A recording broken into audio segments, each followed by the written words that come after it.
Salut à toi qui regarde cette vidéo. Donc aujourd'hui, je vais te présenter le 17e tome du manga Attaque des Titans. Donc comme d'habitude, avant de te présenter ce 17e tome, je vais un peu te briefer par rapport au 16e tome. Donc dans le 16e tome, on découvre un peu qui s'occupait d'Historia, Frida qui était sa demi-sœur.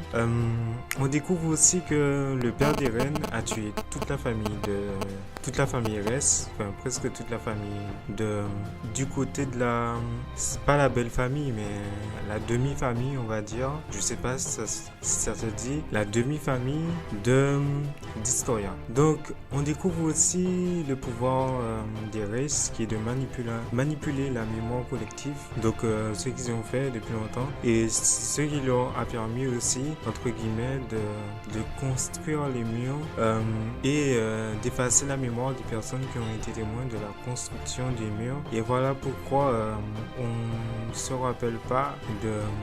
Enfin, l'humain, la plupart des gens ne se rappellent pas de ce qui s'est passé il y a 100 ans, au-delà de 100 ans. Donc aussi, le bataillon d'exploration s'est battu contre les brigades spéciales et le pouvoir...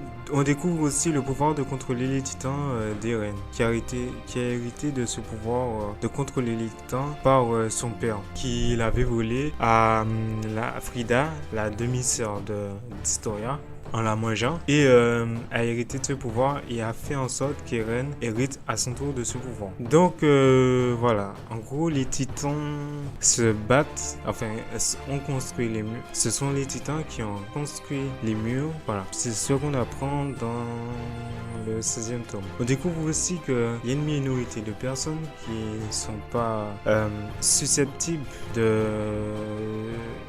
d'être affectés par la manipulation des mémoires collectives, dont les Asiatiques, les Ackerman, qui se sont rebellés contre la famille royale. Voilà, le père d'Historia s'est transformé en géant, un titan géant qui a à peu près 2 fois la taille du titan colossal, selon Armin, et Eren qui prend une capsule pour se transformer en titan solidifiable, donc comme le titan cuirassé. Donc voilà un peu ce qui se passe dans le 16e tome.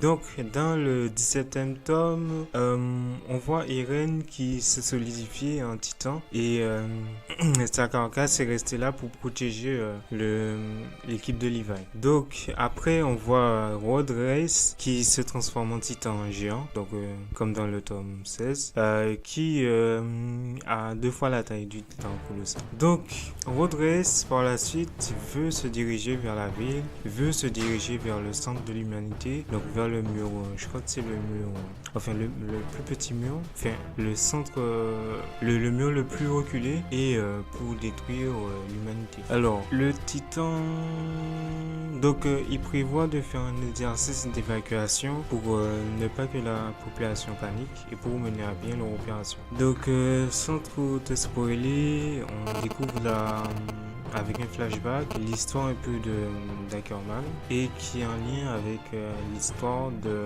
Levi. Donc comment les Ackerman qui étaient les entre guillemets les rebellés contre la famille Race s'est retrouvés à travailler pour des Race. Et on voit aussi l'histoire de Levi qui est liée à celle de Ackerman. Donc il projette aussi à la fin enfin pas à la fin, mais en gros il projette de reboucher le mur Maria avec ce nouveau pouvoir de solidification en créant des titans, des reines qui vont rester solidifiés et vont pouvoir par la suite reboucher le mur comme ont fait les ancêtres qui avaient ce pouvoir. Donc voilà un peu ce qui se passe dans le tome 17 sans trop te spoiler. Donc j'espère que tu as aimé cette vidéo. Je te laisserai le lien en description. N'hésite pas à t'abonner et à liker la vidéo. Ciao.